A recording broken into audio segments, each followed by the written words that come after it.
Hey YouTube world, Tyson here. This video is gonna follow up on my previous video on video games. So I've been receiving a lot of comments and actually requests for help on how to overcome video game addiction.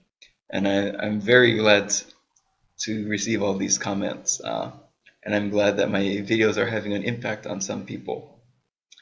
And I think probably the first step for overcoming video game addiction is to probably stop using the word video game or overcoming video game addiction.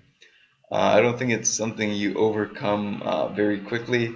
It could probably take you 5 to 10 years to really overcome the need for video games. Even myself, I still have the need to play video games from time to time. And I would say maybe I play about 2 to 3 hours a month, and it's although I don't really enjoy it, I sometimes end up playing games. Or I guess I kind of enjoy it, but it's definitely nothing compared to the real joy I feel from really accomplishing something big, like a big project or having a successful event or helping someone achieve their goals. It just can't compare to the joy I receive for that. So the first step is, yeah, stop using the word overcome because that's probably going to set you up for failure. And the topic of this video is going to be the second step, which is finding out why you have a need to play video games. So it will differ between each person, but every time you feel the need to play video games, I would ask yourself, why do I need to play video games now? Or what would I like to gain from playing video games? And just relax and listen to the thoughts and emotions that come up. One of the commenters, after I asked him to ask that question, mentioned that he felt a little bit of fear that he might be left out with his peers because that was one of the ways he connected with his peers at his school. And so in his case, I think it was the fear of loneliness that brought on the drive to play video games. In myself, the reason I mainly play video games was the one, loneliness, and also to feel confident.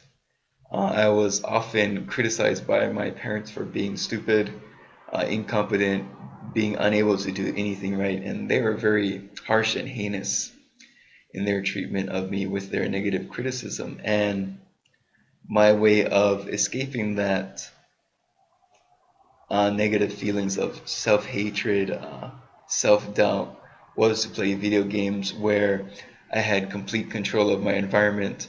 I was the hero. I was the guy who saved the day. I was the guy who everybody was waiting for and wanted to meet. And that felt very satisfying. And as a child, I needed video games to survive because I was just treated so brutally by my parents. So I would listen, just try to figure out when you want to play video games and why. So is the emotion loneliness? Is the emotion self, I guess, fear? Are you having self-doubt?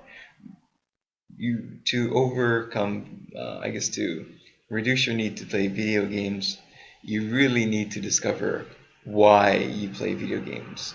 Without discovering the why, you're gonna enter a constant cycle of going cold turkey, playing a lot again, maybe going cold turkey again, getting angry at yourself. Ah, you fucking idiot. You shouldn't play games. You know it's bad for you. Then you jump into playing games again, and just the only way you can get out of that cycle of self-criticism and binging on video games is to really understand why. And when you discover the why, you can just say, okay, maybe I don't need to play video games right now. I can just relax and enjoy the fresh air. At least that's what I say. I hope this video helps. For those who actually take my advice and try to discover their reasons, emotions for playing games, please post in the comment section below. I'm curious to read. I'm pretty sure I'll discover there are a lot of people who have different reasons than myself for being addicted to video games and the comfort that video games bring. Take care. Have a nice